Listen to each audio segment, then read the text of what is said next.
మీరు bank locker use చేస్తున్నారా? Bank locker use చేస్తూ బ్యాంక్‌లో గోల్డ్ కానీ, లేకపోతే ప్రాపర్టీ డాక్యుమెంట్స్, క్యాష్ ఇట్లా పెట్టేసి దీని మొత్తానికి నాకు బ్యాంక్ గ్యారంటీ ఉంటుంది. చాలా సేఫ్ అండ్ సెక్యూర్ ఉంటుంది.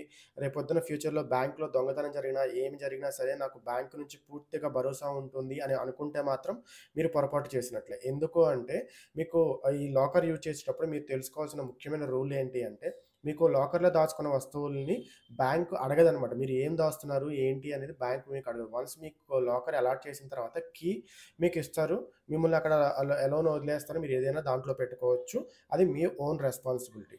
బట్ మీకు ఇన్ కేస్ ఏదైనా దొంగతనం కానీ, ఫైర్ యాక్సిడెంట్ గానీ ఏదన్నా జరిగి బ్యాంక్‌లో మీ వస్తువులు మొత్తం రికవరీ అవ్వని పొజిషన్‌లో గనక పోయినట్లయితే, అప్పుడు బ్యాంకు మీరు ఏదైతే రెంట్ పే చేస్తున్నారో ఆ లాకర్‌కి, ఆ రెంట్‌కి 100 టైమ్స్ మాత్రమే మీకు రిఫండ్ ఇస్తుంది. మీరు పెట్టిన ఆర్నమెంట్స్ కానీ, ప్రాపర్టీ డాక్యుమెంట్స్ కానీ వీటితోటి వాల్యూతోటి దానికి సంబంధం లేదు. మీరు ఏదైతే లాకర్‌కి రెంట్ పే చేస్తున్నారో ఆ రెంట్‌కి 100 టైమ్స్. ఫర్ ఎగ్జాంపుల్ మీకు 2000 మీరు సంవత్సరానికి లాకర్ రెంట్ పే చేస్తుంటే మీకు 2,00,000 వరకు మాత్రమే వాళ్ళు నష్టపరిహారం కింద ఇస్తారన్నమాట. సో, మీరు ఎప్పుడైనా లాకర్ యూజ్ చేస్తున్నప్పుడు ఈ రూల్ ఖచ్చితంగా తెలుసుకోండి. లాకర్‌లో పెట్టినంత మాత్రాన మొత్తం మనం పెట్టే వాల్యూకి బ్యాంక్ నుంచి ఎటువంటి గ్యారంటీ అయితే ఉండదు. This is as per the RBI rule అన్నమాట.